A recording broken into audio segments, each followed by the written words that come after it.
try different things. Don't be so, and it's another thing that goes for coaches here. They want to pigeonhole these kids into one position their whole career. I mean, that's not teaching them the game. And parents, don't get all wound up if your kid gets position switch. It's a learning experience. It's okay. They're not going to die. They're not going to lose their scholarship or their opportunity because they're playing another position.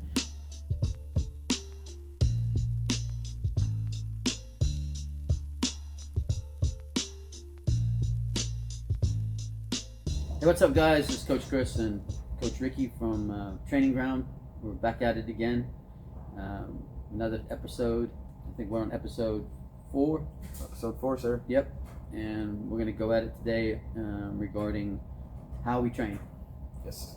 So we're kind of going to focus on technique over everything and how important is technique.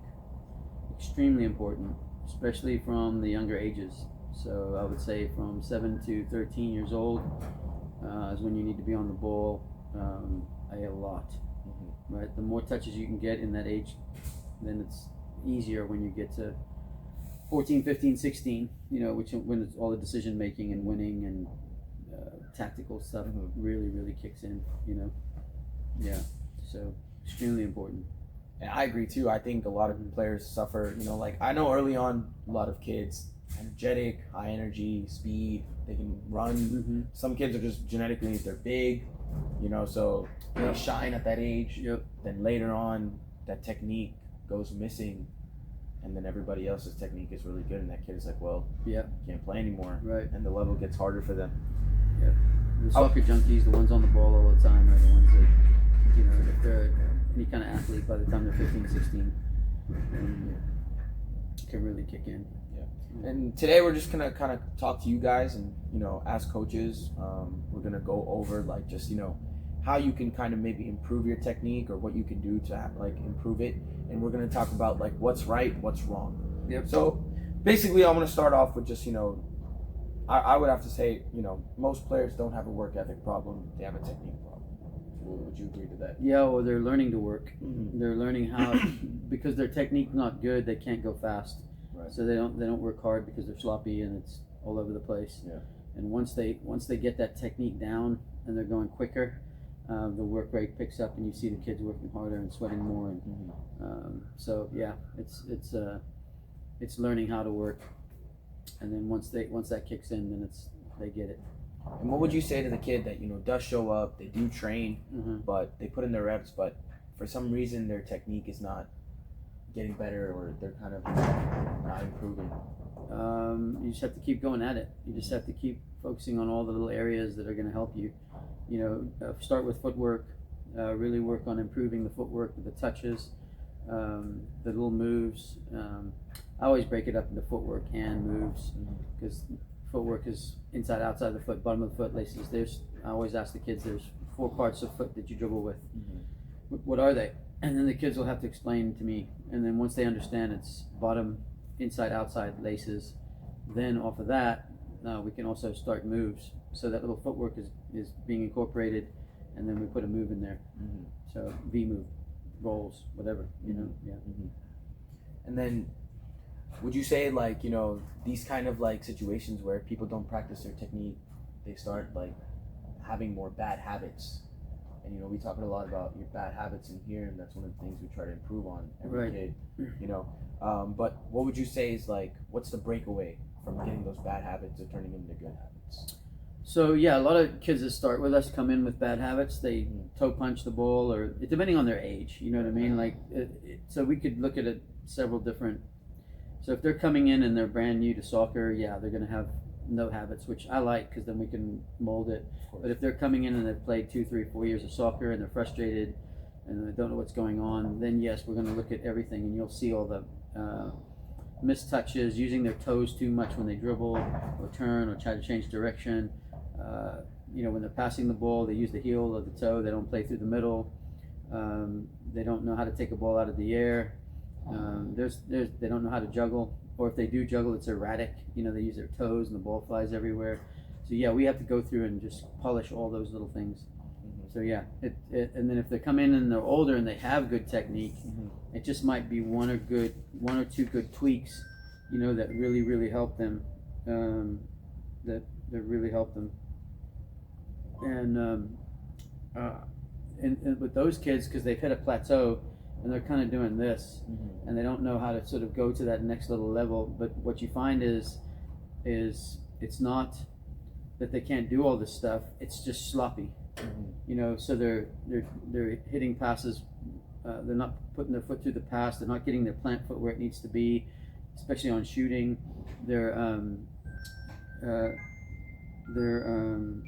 sorry about that. No, you're good. It's just sloppy. They just, because they played so many games or they're doing tactics, they haven't focused on the technical side of it. So you see how sloppy it is.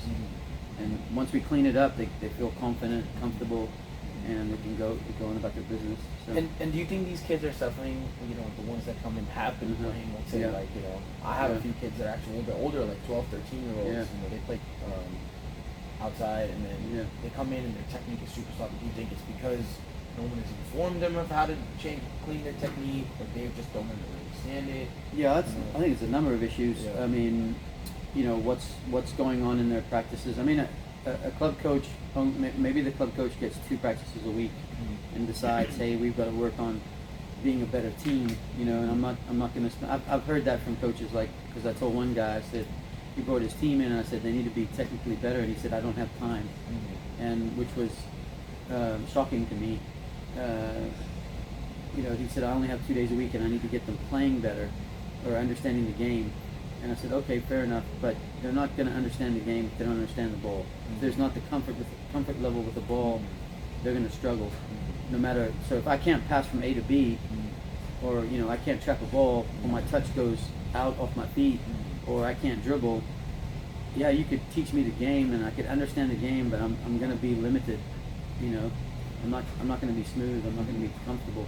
So you see it, and or maybe they are getting a little bit of technique, but they don't go home and reinforce it. They don't go to their house. They don't go to they don't reinforce.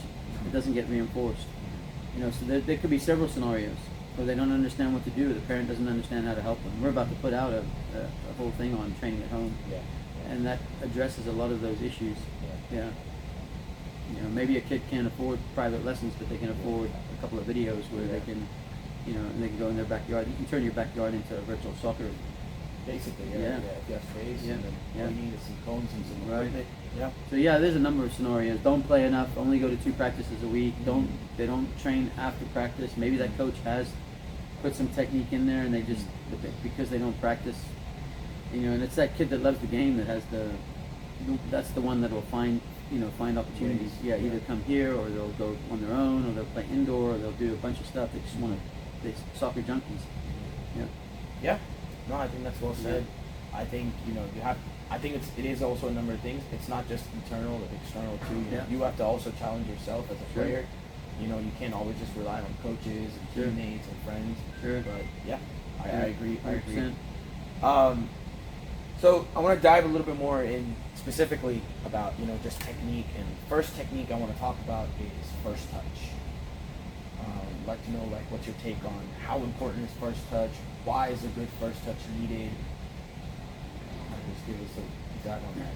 So my take on it is first touch is everything. If you can't take a good first touch, you can't dribble, pass, or shoot. I heard that phrase said to me at a I can't remember where I heard it, national youth license or one of those things. And so you can't dribble, pass, or shoot if you can't have a great first touch. So if you can't trap the ball that's coming to you off a pass, if you can't run onto a ball that's loose, that you want to take a first touch into space, if you can't turn really smoothly off your first touch, if you can't take a ball out of the air on your thigh, your chest, your head, whatever it is, right? And the ball's bouncing away from you, you're not going to do the next thing, because now you're in survival, because you're trying to win the ball back, because your touch is taking you into pressure, right? And so first touch is everything. And if your first touch is really, really good, man, you can play. So that's key to the game. Yeah. And I always say it. I used to think like, you know, knowing moves and doing all the skills was Mhm. important. Sure. Then when you later progress, you're like, your first touch is not there.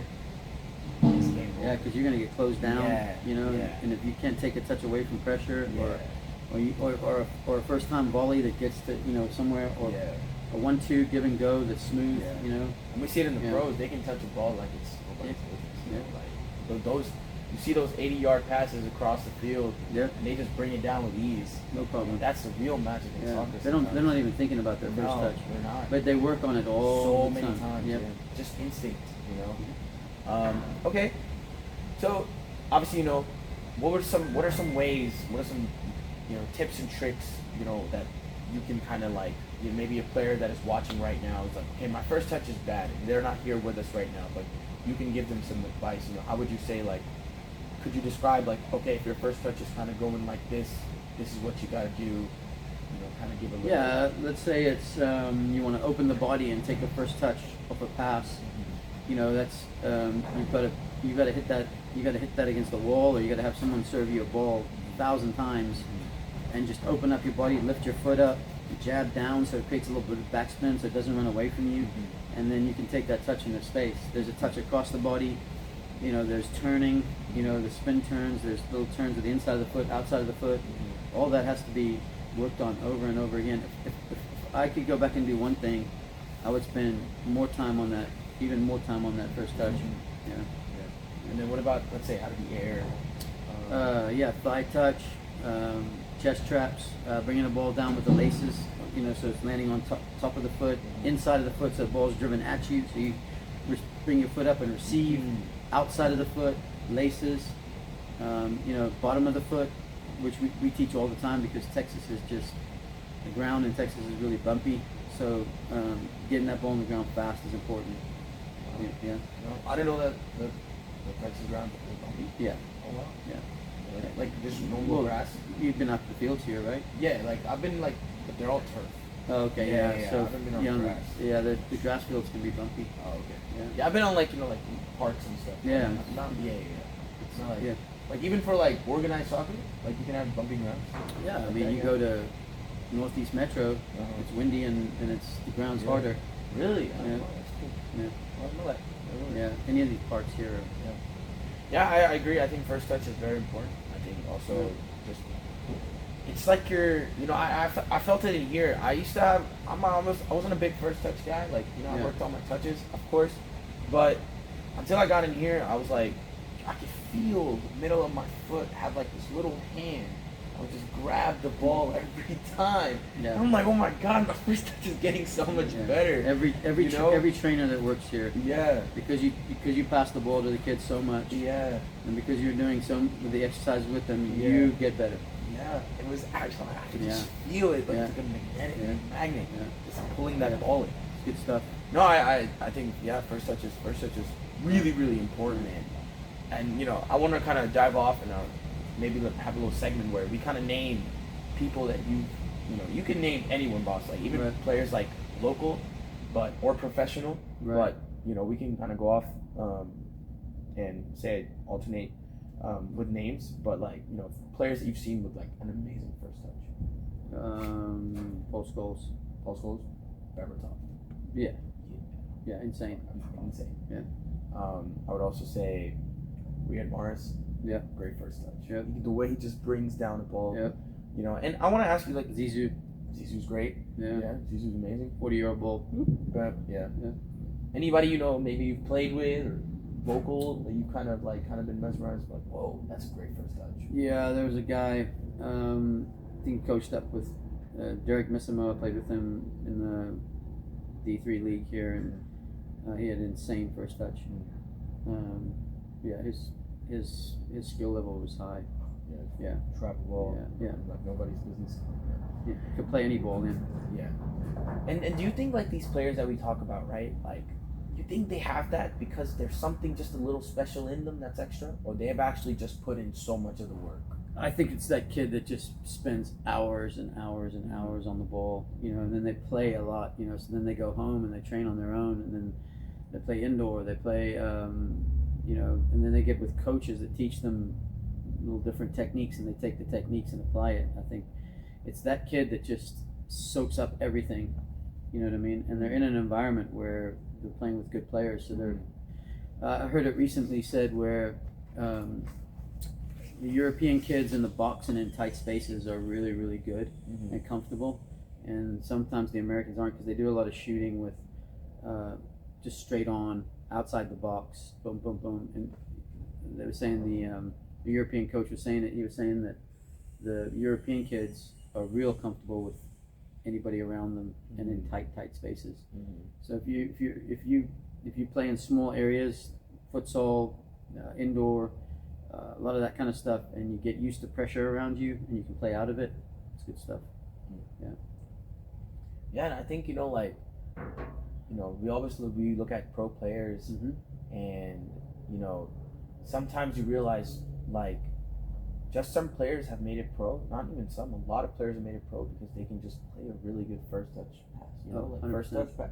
Like Thomas Muller. Yeah. I always think what is great about Thomas Muller? Can he score bangers? No. Can he score free kicks? No. Can he head the ball like that? No. Can he run past everybody? No. Can he do everything skill move in the world? No. But when you see him play two touch, it's like it's magic. Touch, really good player. Vision, checking, pop. That's it. My favorite, one of my favorite, I'm trying to remember the guy's name. God, I should know this. He was an Irish player. He played for Spurs. Keane? Yeah. Roy Keane? No, Robbie Keane. Robbie Keane. Insane first touch. Insane first touch. I mean, it was just so clean. And in tight spaces. Isn't that his move? What do they call it? Probably. I don't know. I don't know. He has a move. I think they call it something.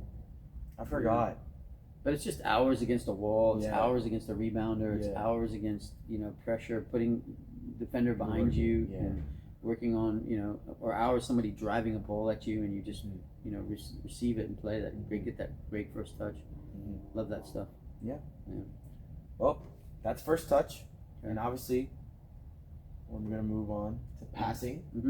And obviously, everybody knows how important passing is. Right. Probably the most important thing in soccer. But yeah, what's kind of your take on just passing overall? How important it is? Get your technique down. Yeah. I'm always correcting kids in here and getting their plant foot next to the ball, playing through the middle of the ball, no heels or toes, keeping the shoulders nice and tight. Right. See your target, then watch the ball and play through it. Each coach has a way of saying that. I find sometimes when the kid's starting out, I'll just have them watch the ball so they can see where their feet are going. Because if they keep their shoulders and their plant foot where it's supposed to go, it's going to go there. So if you start out just getting the basics down, small 5-yard, 3-yard, 2-yard passes, then you can eventually move to 10, 15, 20, 30-yard passes.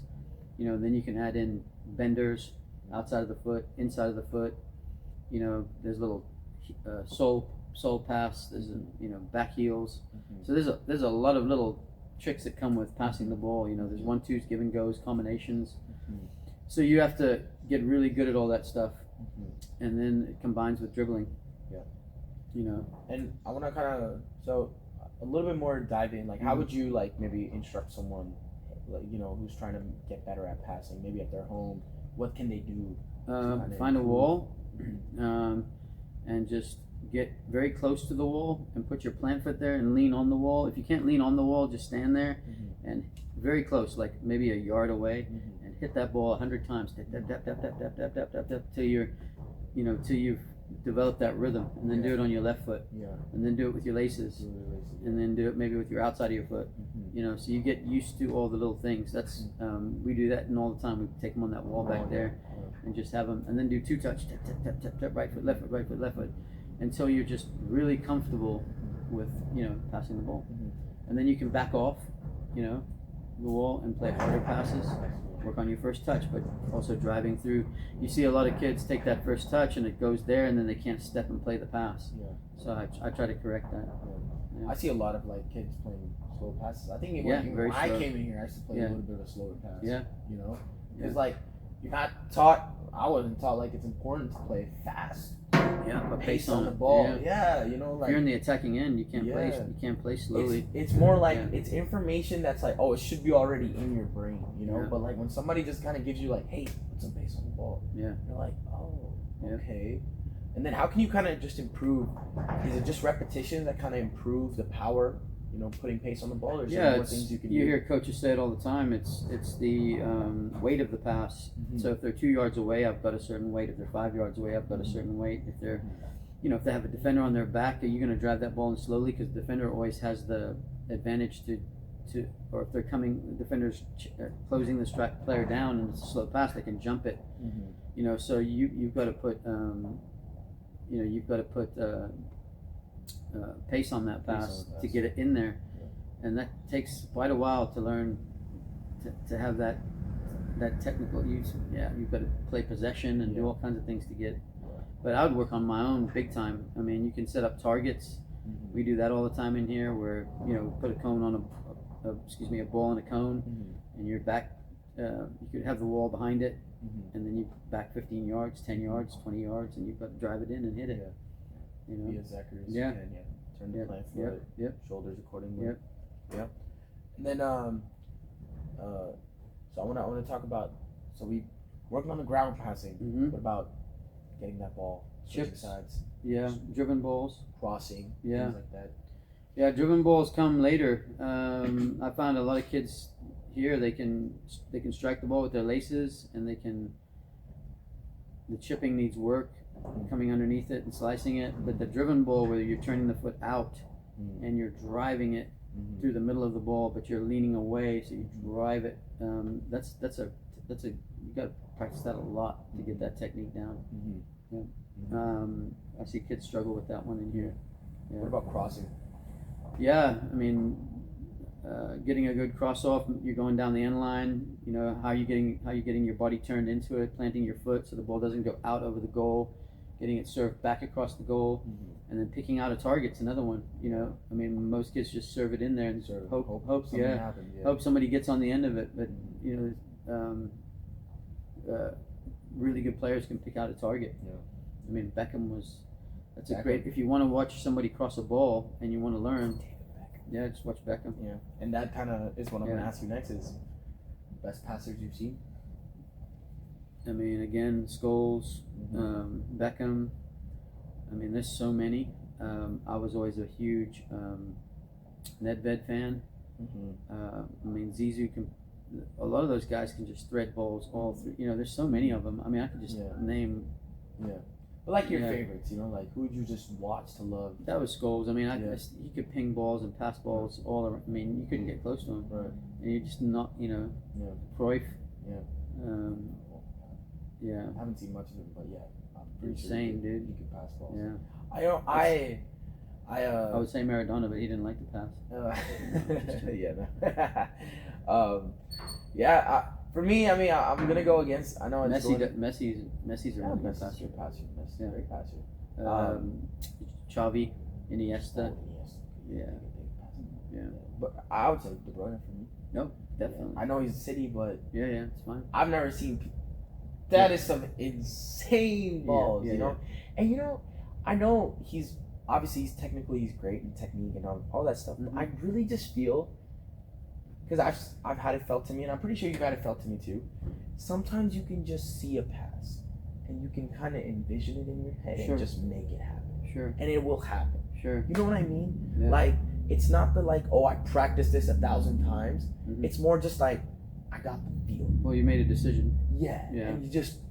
Yeah. And it just happens. You Put know it what I through mean? that gap. But you've done it so many times in different fashions and split defenders and played through little gaps and. You start getting really good at it, Yeah, there's some, great. Anybody maybe you played with or local? I mean, a lot of guys I played with were good passers. Yeah. How about you guys? You good passing? Yeah, passable. Yeah. Probably more my strength. Yeah. Yeah. I would say I'm not like a crazy passer of the ball, where I can pass some crazy balls, but I became more of a person who likes to pass the ball later in life, because I'm if I can play with somebody, we can just pass off of each other and find a goal. That's a little bit more fun right now than doing a double scissor in boom bang. Well, maybe you have 2 or 3 passes, then you beat the player. You know. Yeah. But just not prioritizing. Right. You know what I mean? So I like passing the ball. It's fun to kind of distribute and all that stuff. Okay, cool. All right, so I want to take a little break and kind of do a little reset. Okay. So I'm gonna give some scenarios to you, and I kind of want you to kind of correct or kind of choose which scenario is better. Okay. And it's gonna involve like just technique, right? Perfect. So even for the kids out there, like we can kind of maybe someone can relate, being like, oh, I am doing this, and then you can kind of give which is the correct way to do something. So I'll give you 2 options, and then you can decide. All right. So scenario 1 is player A opens their body, pushes the ball into space, times their foot up really well, they're early, etc. Player B stands square, let the ball bounce off of his foot, no reaction. Which one is better, or which one is correct? Player A. Player A. Okay. Yeah. And then why do you think player A is? Because they've already decided where they're going with the touch, and they've opened up their body to get into that space, so they're moving the ball away from pressure, hopefully not going back into pressure. Sure. And I've don't know how many times we've coached that where a ball will come and they'll play it right back into all where the crowd is, and so the kid that can open their body and find the next touch out and go the other way is invaluable. Yeah. And then why is player B kind of struggling? Not ready to take a touch, standing flat-footed, probably thinking about the ball, not where they're going, because you're making that decision before you've got the ball. So player A has already decided, I'm going into that space. You know what I mean? Where player B is going to receive it and not open up their body because they don't understand where they're going to go, so they don't get themselves in a position to be able to play. Okay, cool. Yeah. So if anybody's out there acting like player B, try to change it. Try to change it and become player A. Yep. All right. Scenario 2. Player A plants foot, points at target, distributes a pass with the middle of their foot. Player B, plant foot is inconsistent.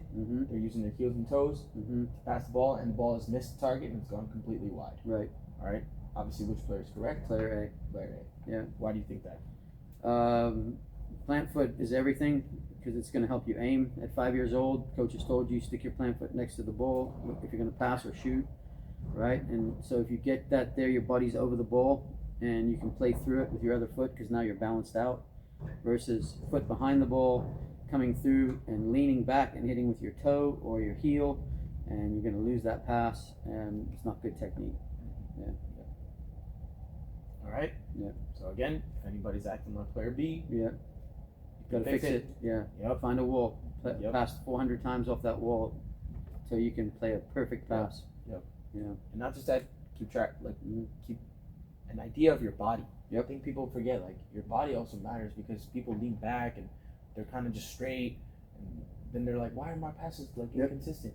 You know? Okay, and then scenario 3, player A swings hard for power. Balls are going over. All right, everything is going over. Player B is focusing on clean contact and direction and keeping their body kind of over the ball, leaned over. Right. So we're talking about shooting here, right? Yes. Okay. Yes. Yeah, I mean, player B is the one because the plant foot's there again. Again, there's the plant foot. You know, it's there every time. If you hit a volley, you got to step your plant foot, play the ball. If you hit a pass, you got to step your plant foot and play the ball. You're not going to have any power or be able to play through it. So the player shooting now is going to step and be able to, because they balance out on that foot, they're going to be able to swing their leg back and get their ankle locked and be able to fire through the ball. And that's really, really important. Yeah. So you've got to work on it. Keep the shoulders nice and tight. Watch the ball, not your target, because as soon as I hear coaches say it all the time, look up before you shoot, but you look up and you're now leaning backwards, right? So now there's a problem. So yeah, you want to identify your target, but then you've got to get your head back down over the ball because your body's now back, or you're turning this way.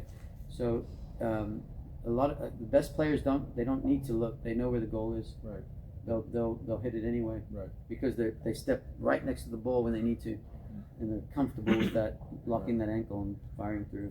Yeah. And that's perfectly way into my next segment, which is diving into shooting. Okay. And again, a very important part of soccer. Mm-hmm. You can't shoot a ball, you can't score a goal. You need goals to win games. 100%. Yes. So, kind of give me the deep dive on just shooting. What are some people struggle with mostly? How can they correct it? Just a big deep dive.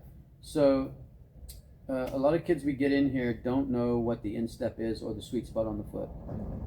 So they're very unaware. So when they bring their foot back, the toe comes up with it, and when the toe comes up with it, you're gonna see a ball that goes whoop whoop whoop whoop whoop. Now I'm not saying you can't score. Sometimes you hit a fluke shot or whatever, and the ball's spinning and it's gonna go. But we're talking about pure power. We're talking about driving the ball as hard as we can. So you've got to learn where that is. So we do a lot of kick bounce in here, which translates to them hitting the ball every time on that laces on that sweet spot, right? If you don't know what kick bounce is, you can watch our videos. It's just a bounce and a kick, but we're working on, the reason we do it so much is because we want that sweet spot on the foot to hit the ball every time so they know where it is.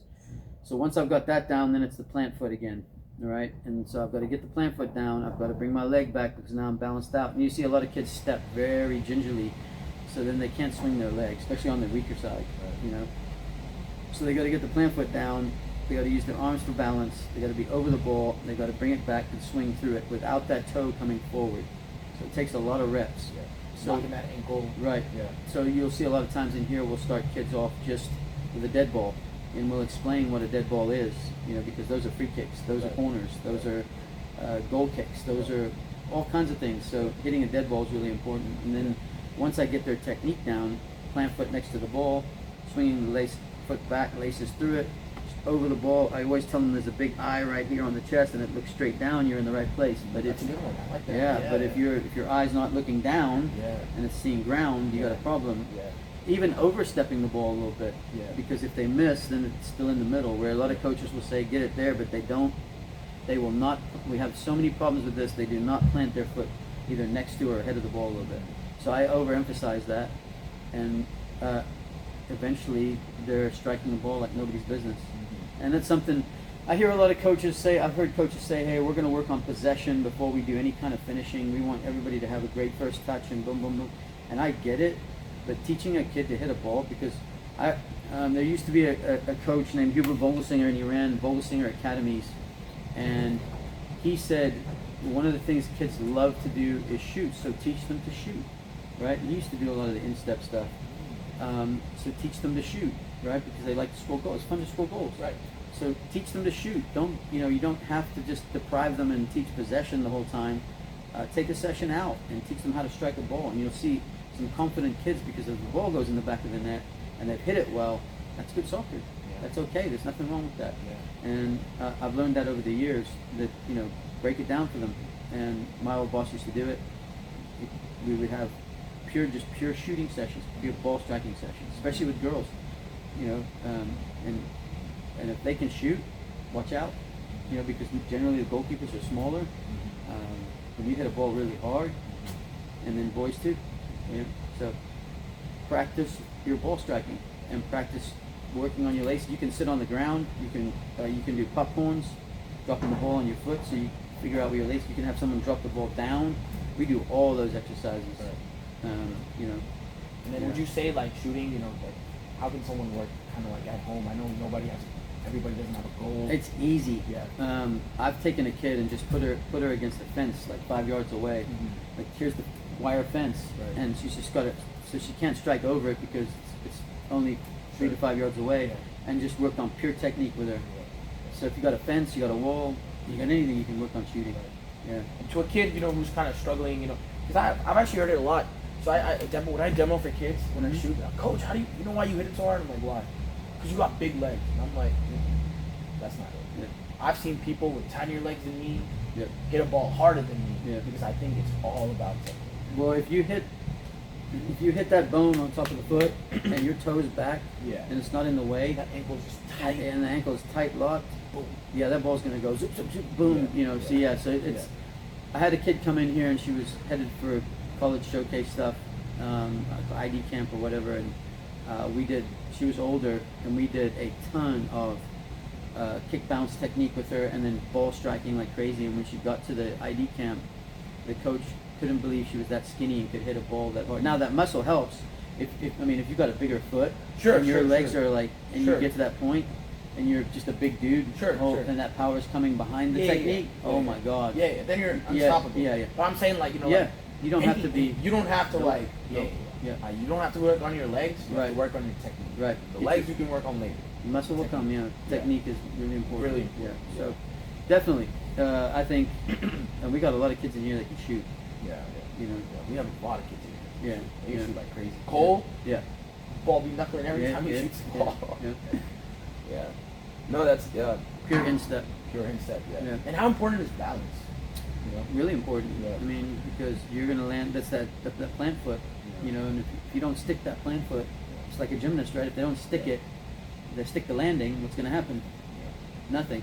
You know, it's gonna be a problem. So when you're shooting, you got to stick that plant foot and then be able to drive through it. And then, let's say people, you know, Mhm. for the kids who have the good technique, they Right. can shoot a ball, right? Right. But they're still kind of missing their opportunities. Oh, okay. What would So you say to accuracy. them? Well, Yeah. that's the next phase, right? So Right. you learn how to strike the ball, and then you get better at striking the ball, and then it's time for accuracy. And my philosophy, and people would disagree with this, but it works for me, is I teach plant foot, head down, shoulders tight, plant foot's going to where you want to shoot, and then you're bringing that foot back and driving through it, you know? And if it's a far post, then you got to turn your plant foot, but not overextend, because otherwise you're going to miss. So you've got to get the shoulders right. A lot of coaches will talk about hips. Okay, fine, fair enough. But what moves first? The shoulders move first. So if I go like this, that's not my hip turning. If I was going to cut and turn, that would be, now if we're talking about cuts or changing direction, Sure. that would be my hip turning into it. But that's not my hip turning. This is my upper body turning. And you watch it all the time, I swear to God. And all they have to do is correct that, boom, in the corner. Yeah. And so I just talk about shoulders. But you can say it ever how you want. I mean, that's just like, Right. I was gonna ask you, like, why do you think people would disagree? They because especially on like shots where they angled, they think that you're turning your body, so they call it hips. But I mean, you're really just turning your upper body, because if you turn your whole your lower body and your hip into it, it's going to go. So I think that's just the way people phrase it. But if you really, I heard a coach say it one time, and it caught my attention. He said, "Shoulders, not hips. Keep the shoulders tight." And if you think about it, if I'm going to turn and go far post, I'm not going to go with my hip. I'm going to keep my shoulders here. I'm going to turn my plant foot. Right? It's not my hip turning. It's my plant foot turns a little bit, and now I'm in that direction, and my shoulders are tight here, and I go through the ball. That's how I teach it. I mean, you know. Anyway. Yeah. It works for us. I think so too. I Yeah. think keeping the shoulders Yeah, tight and makes a lot kids more come in sense, all the yeah. time, and they're like, "I'm gonna turn my hips," and I'm like, "No, you're not. You're gonna turn your shoulders." Yeah. Even coaches come in here, the trainers that are new, and they're like hips, and I'm like, "Nope, No, shoulders. shoulders." you know, yeah. Yeah. Okay, and then so obviously we got laces down. What about curving balls, inside of the foot, finishing technique of that?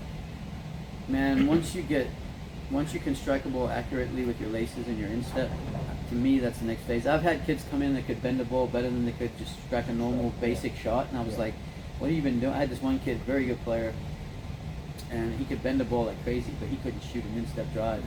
So I was like, okay, interesting. So he had watched a bunch of YouTube and picked it up, and so he knew how to get his foot around the ball and drop his heel and keep his foot up.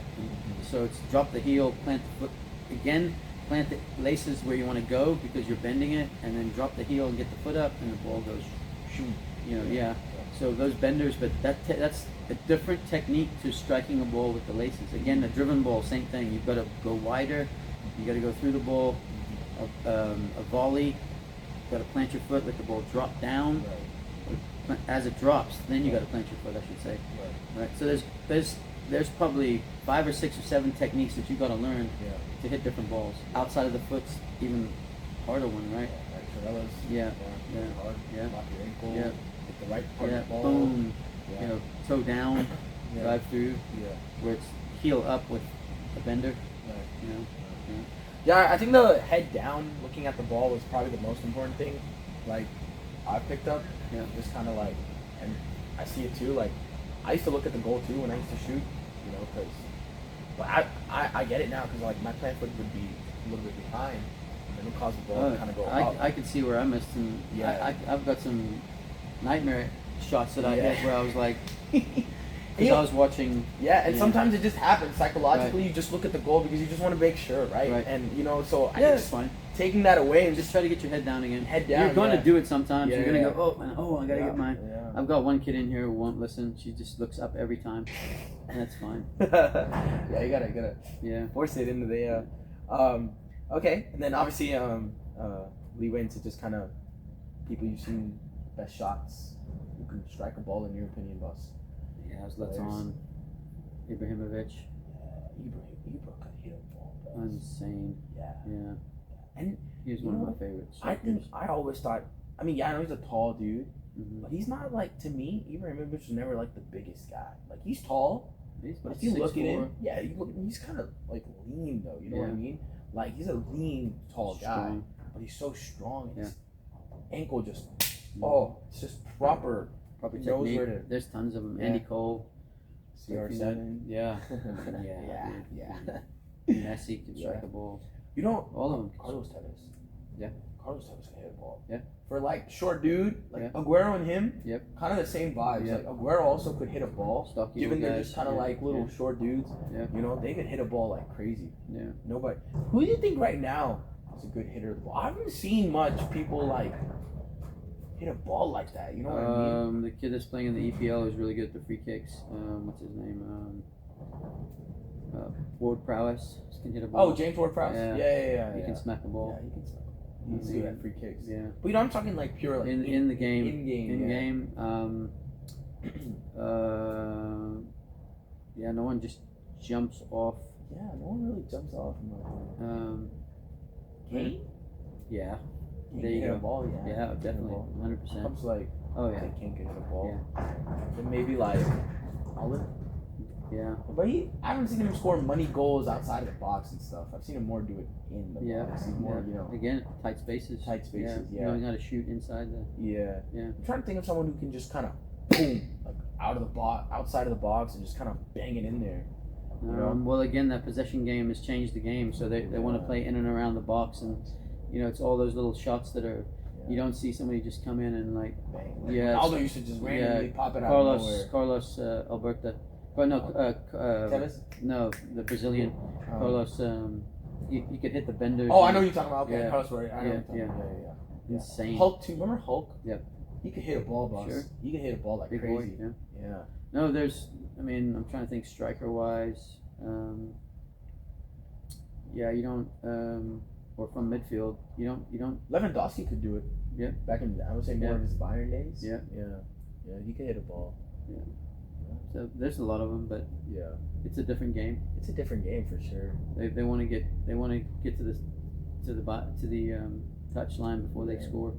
Yeah. Nobody's taking like random shots out of nowhere. Yeah. I mean, they are. I mean, I guess Cunha scored that against Arsenal. Cunha can hit a ball. Yeah, Cunha did. Yeah. It's more cut in and bend it. It's more of those type of shots. It's you don't see the ball being dropped back. And just driven. Yeah. You know. Yeah, it's different. Okay, cool. So I want to do something today, like for our viewers. Yeah. I want to give you like a case study of, let's say, like a live, like somebody just walked through the door right now. Sure. And you saw these things. Sure. How would you correct these things? Maybe you had like an hour to tell them. Right? Sure. Obviously not an actual hour, but give it a case study. Okay. So let's make it like a bit real, right? Let's say a player comes in. Okay. Their first touch keeps bouncing away. Okay.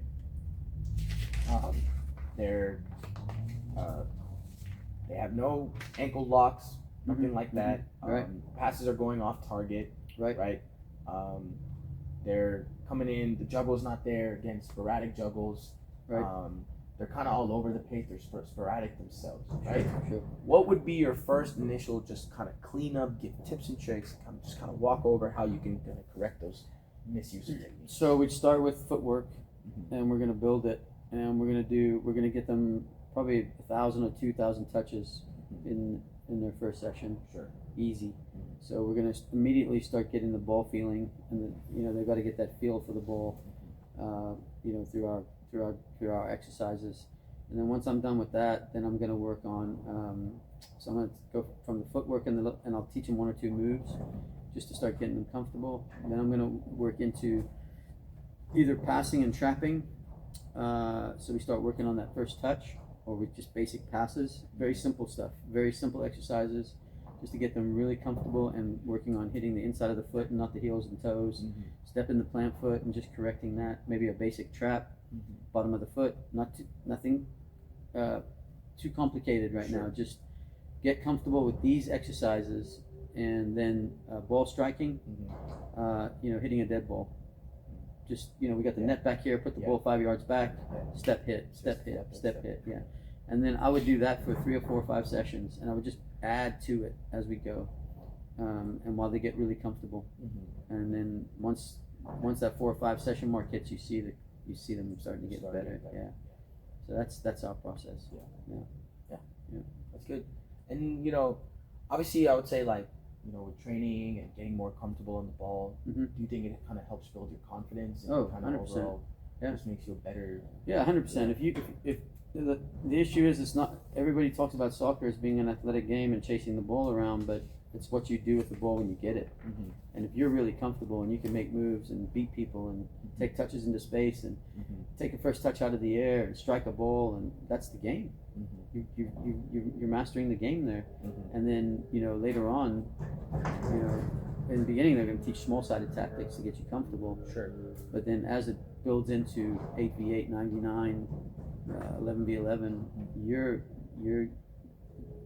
able to play out of pressure because you've been training in smaller spaces, and then you get into the bigger spaces, maybe swinging a ball or chipping a ball, so it builds. Yeah, it builds. But if you don't work on those techniques, and then you have your specific positions, so you're going to have skills related to specific positions. If you're a defender, you got to be able to volley, head, tackle, but you still have to be able to play. You still have to pass the ball, dribble out of problems if you need to. Sergio Ramos was really good. Yeah, and just not out of your 6-yard box, please. Yeah. Right. So if you're a midfielder, you got to learn how to turn. You got to receive. You got to play under pressure. You got to know where you're going with the ball. You've got to defend. As a striker, you got your back to somebody, or a winger. You've got to learn how to create space, and how you receive those passes. So every position requires a little bit of something else. Another thing, go and play different positions. Don't just get stuck. Like, if you're in little games, go park yourself right in the middle of the field where you get the ball 360, right, and you can play. Because if all you're doing is playing your position in practice, so like let's say you're 10 years old and you're playing right wing, and you play right wing till you're 15, and you never go in the middle of the field, you've kind of hurt yourself a little bit, So just think, if you went to a pickup game, would you go play right wing, or would you just get in there and play? So in your scrimmages, if the coach doesn't give you positions, park yourself in the middle, because that's where you're going to get the ball all the time. We used to tell kids, just if you're a defender, go play forward.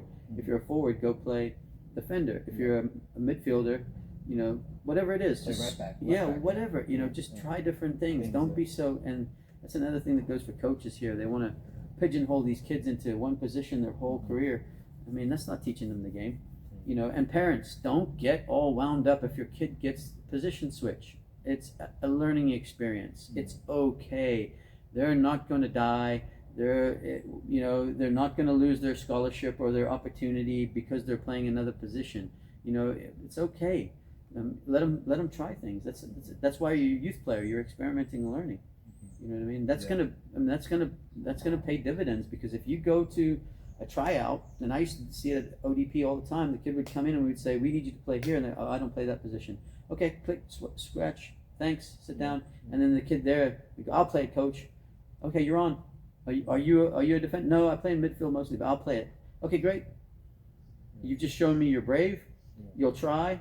You don't care. You want to get on the field instead of I'm only a striker. Oh, come on, man. You know what I mean? You're a youth player. God only knows where you're going to end up as if you make it into the college level. I had a trainer in here. She started out as a winger. She went to a right back, and she played center back for her senior year in college. Wow. That's crazy. Yeah, think about that one, right? Yeah. And didn't blink an eye. Yeah. Just accepted the role. That's what the team needed. That's what she did. Yeah. So this whole thing about getting upset about your position got changed, stop it. You know what I mean? That's a learning experience. Right. You know, it teaches you different techniques. Yeah, and I've seen parents get upset. I've had a parent confront me. Oh, you know, you moved her position. I was like, yeah, so what? You know, I played every position there was. I played right back, center mid, you name it, winger, whatever, everything. Yeah. Okay. Yeah. Cool. So, you know, you're a soccer player, not a position. Yeah. True. Yeah. I like that. Yeah. You're a soccer player, not a position. Yeah. Yeah. I mean, what if if you don't work on your dribbling skills and you get moved into midfield? Let's say you're playing center back and all the coach says, I want you to play holding mid. Yeah. Right? And or I'm going to push you forward because you can strike a ball, so we think you can do something up front. Right. What you going to do? Yeah. You know? Yeah. All right. I'm just going to do a quick tech break. Yep. Check if everything's good. Yep. And then we'll probably close on a rant. out. Yeah. No, it's good. I like the rants, bro. It's gonna help. We're doing good. Oh, we're doing great. All right. I'm gonna go to the bathroom real quick too. We're on the 54-minute mark, so we'll probably be closing now. Yes, sir.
All right. Mm-hmm. Okay. So yeah, I think here's what it comes down to for, you know, just kind of what I've learned from this, from our talk today, you know, is that technique is the foundation, you know, and confidence comes from knowing you can execute. And kind of just execution comes from clean, repeatable reps. So I wanted to kind of talk more with the audience. I just want you to give them like a little challenge or something that you would be like, you know what, go try this out, see how you feel afterwards, and then we just kind of leave it on that. Technical wise? Yeah, technical wise. So I had a coach once tell me, a very good coach, Keith Hodder. He was a Dallas coach. He'd come over from Southampton as a youth coach, took over a club called the Comets, which now folded into FC Dallas. And he said, get a ball and hit it off the wall 400 times a day. And I took him literally.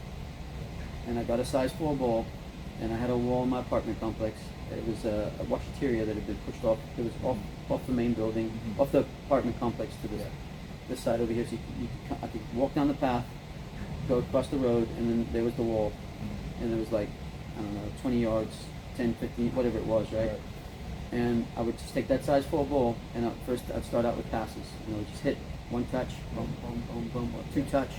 And then I would go to, I'd try to volley it, let it bounce, then I'd take it off my thigh, and I'd volley it, take it off my chest. Then I would hit it really hard, and I'd trap it. And I did that every day. I wasn't going to play indoor or practice, or with my buddies playing some form of soccer or something. I would be on that wall.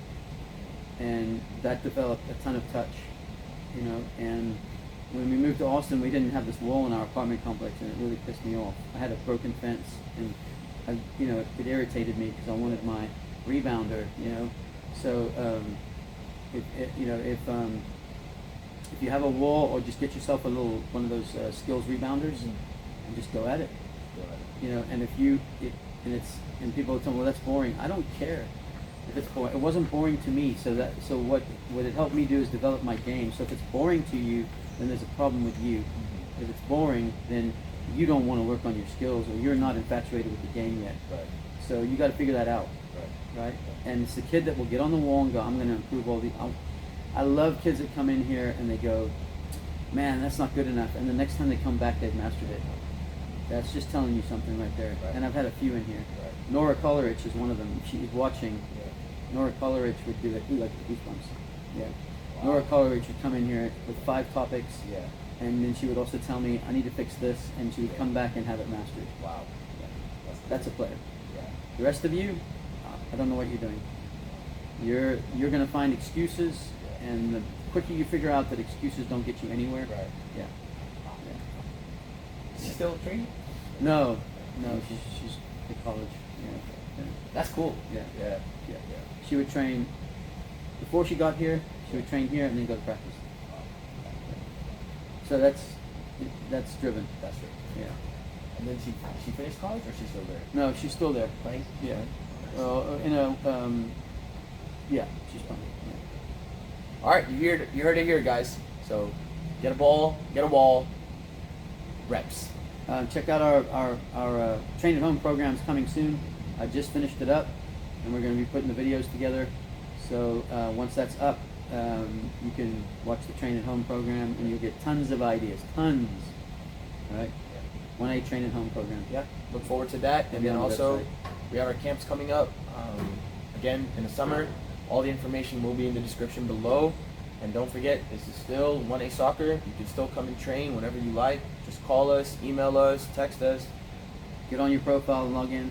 Get on, leave it in the comment section. Doesn't matter. If you want to train, we will help you train. But yeah, keep working on your technique. Keep training. We'll see you guys later. Thank you. Have a wonderful day. Peace Bye-bye. out. Bye.